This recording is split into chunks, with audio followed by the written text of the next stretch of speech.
नमस्कार दोस्तों, स्वागत है आपका के.एम. गुप्ता इंग्लिश क्लासेस के इस यूट्यूब चैनल पे।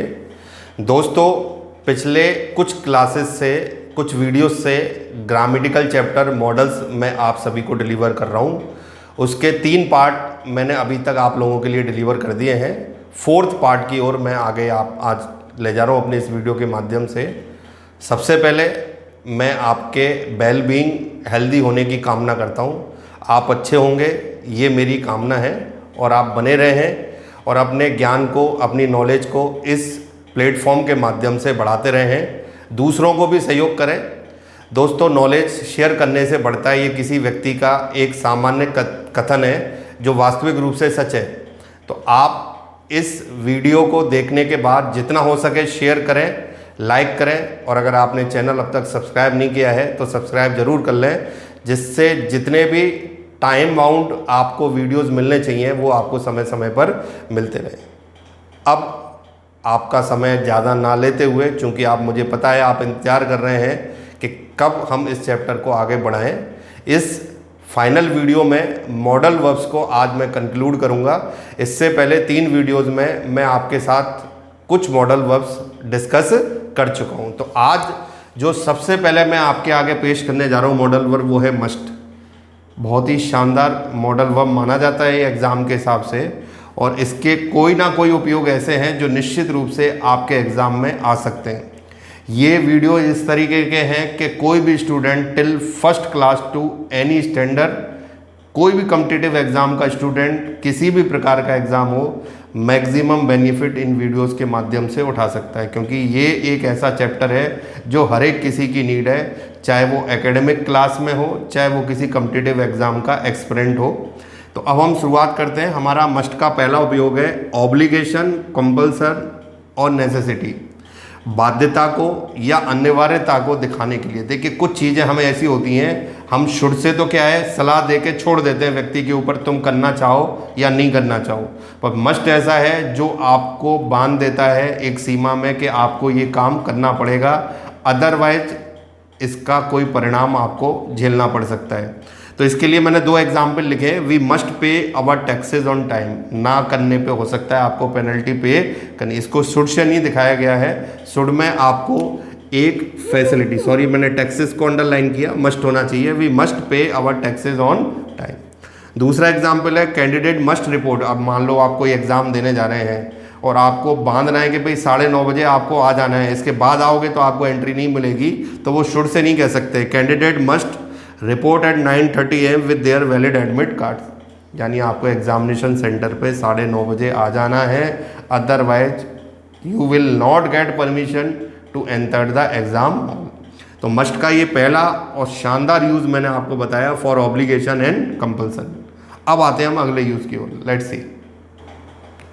तो दोस्तों, अब आगे बढ़ते हैं। मस्ट के 2 और महत्वपूर्ण उपयोग लेके मैं हाजिर हूँ आपके सामने।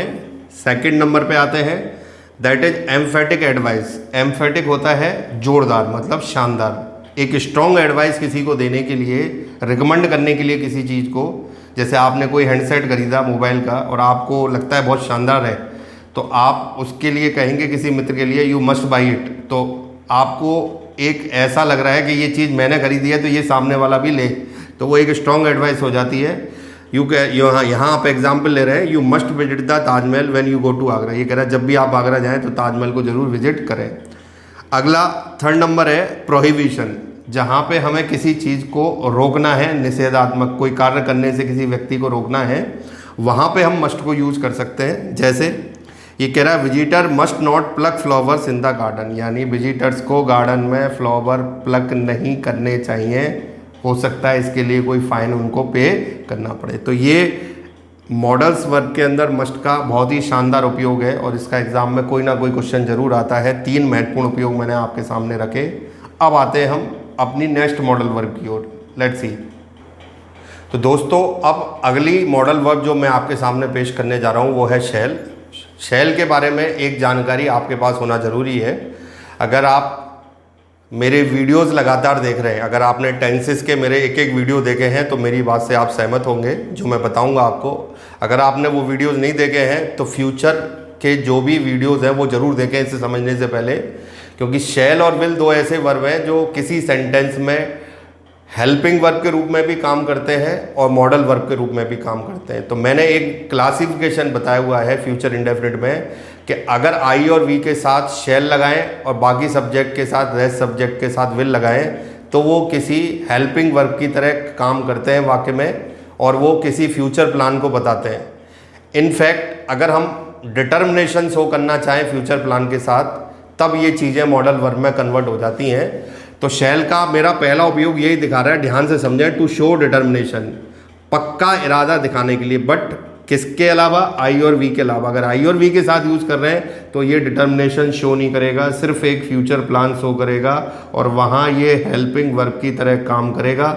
और अगर आई और वी के अलावा कर रहे हैं तो फिर ये वहाँ पे मॉडल वर्ब की तरह डिटर्मिनेशन को शो करने के लिए काम आएगा। जैसे हम कह रहे हैं anyone found guilty shall be shot dead, अगर कोई दोषी पाया गया तो उसे गोली मार दी जाएगी, यानी फिक्स है ऐसा करना। That's why it shows determination. Second है कोई ऑफर या सजेशन, प्रस्ताव या सलाह किसी के सामने रखने के लिए। आपको डाउट भी है वो मानेगा या नहीं मानेगा, तो इसलिए मैंने लिखा है इंटरोगेटिव फॉर्म में होती है ये चीज़ कि भाई आप उसके सामने ये प्रस्ताव या सलाह रख रहे हैं कि मैं ऐसा करूं क्या आपके लिए। कह रहा है shall I bring a glass of water for you, तो ये चीज़ बहुत शानदार यूज़ है शैल के दोनों ही, जिससे ये मॉडल वर्ब कंप्लीट होता है। शैल ज़्यादा यूज़ नहीं है, खाली इतना ही ध्यान रखें कि अगर डिटर्मिनेशन शो करना है तो शैल और विल अपोजिट सब्जेक्ट के साथ जो हम रेगुलरली यूज़ करते हैं बजाय हेल्पिंग वर्ब के मॉडल वर्ब की तरह काम करते हैं। तो शैल यहाँ पूरा होता है। अब अगली मॉडल वर्ब लेते हैं हम विल। Let's see. तो दोस्तों आगे बढ़ते हैं। हमारी अगली मॉडल वर्ब जो है वो है विल। अब यहाँ भी वही चीज़ है, शैल की तरह ही ये हेल्पिंग वर्ब की तरह भी काम करता है। अगर रेस्ट सब्जेक्ट यानी आई और वी के साथ इसको यूज़ करें तब यहाँ पे ये एक मॉडल वर्ब की तरह बिहेव करेगा, और अगर इसको रेस्ट सब्जेक्ट के साथ यूज़ करें आई और वी के अलावा तब ये नॉर्मल हेल्पिंग वर्ब की तरह यूज़ करेगा।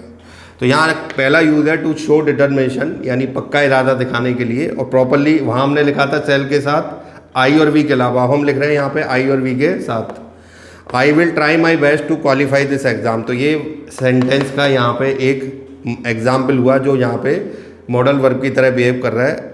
सेकंड इसका यूज़ है फॉर पोलाइट रिक्वेस्ट, यानी विनम्र निवेदन के लिए, will you please help me in this matter. तो यहाँ पे ये दो इसके उपयोग बनते हैं जो आप इजीली काम में ले सकते हैं। बस इतना ध्यान रखें, शैल और विल का मैटर मैंने बिल्कुल क्लियर किया हुआ है, इसमें कोई भी कन्फ्यूज़न आपके दिमाग में नहीं होना चाहिए, क्योंकि रेगुलरली हेल्पिंग वर्ब की तरह भी काम करते हैं और सब्जेक्ट अगर अपोजिट है तो फिर यही चीज़ मॉडल वर्ब की तरह बिहेव करने लग जाती है। तो यहाँ पे ये विल कंप्लीट होता है। अब आते हैं हमारी अपनी लास्ट मॉडल वर्ब की ओर। Let's see. तो दोस्तों अब हम आते हैं अपने इस चैप्टर की आखिरी और एक डार्क हॉर्स मॉडल वर्ब पे, जिसके बारे में किसी को ही नहीं पता होता है। अंग्रेजी में ये दो क्रियाएं बहुत चमत्कारिक क्रियाएं हैं जिन्हें हम सेमी मॉडल कहते हैं, ये फुल मॉडल वर्ब नहीं है। नीड और डेयर किसी सेंटेंस में मेन वर्ब का काम तो करते हैं, जैसे सी नीड्स मनी, दे डेयर्ड हिम, तो ये मेन वर्ब की तरह तो काम करते ही हैं, इसलिए बच्चे इनको समझने में गलती करते हैं और ज़्यादातर मॉडल वर्ब किताब में अवेलेबल होती नहीं है।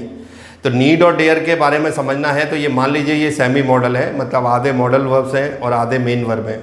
अब आपको ये आना चाहिए कि ये मॉडल वर्ब की तरह कब काम करते हैं। तो इसका बहुत सीधा सा रास्ता है, when you use these words in any interrogative or negative sentence, that time these words are working as modal verb। तो यहाँ पे अगर हम बात करें तो मैंने लिखा है केवल इंटरोगेटिव नेगेटिव फॉर्म में। नीड नेसेसिटी को शो करता है और डेयर चैलेंज देने के लिए और आपके करेज या साहस को दिखाने के लिए काम आता है। ध्यान रखें, अगर इनको मेन वर्ब की तरह इस्तेमाल किया गया है तो फिर मॉडल वर्ब से इनका वास्ता नहीं है, पर नेगेटिव और इंटरोगेटिव फॉर्म में, जैसे मैं कहूँ सी नीड्स मनी, अब अगर आपको इसका नेगेटिव बनाना है तो बोलना पड़ेगा सी नीड नॉट मनी।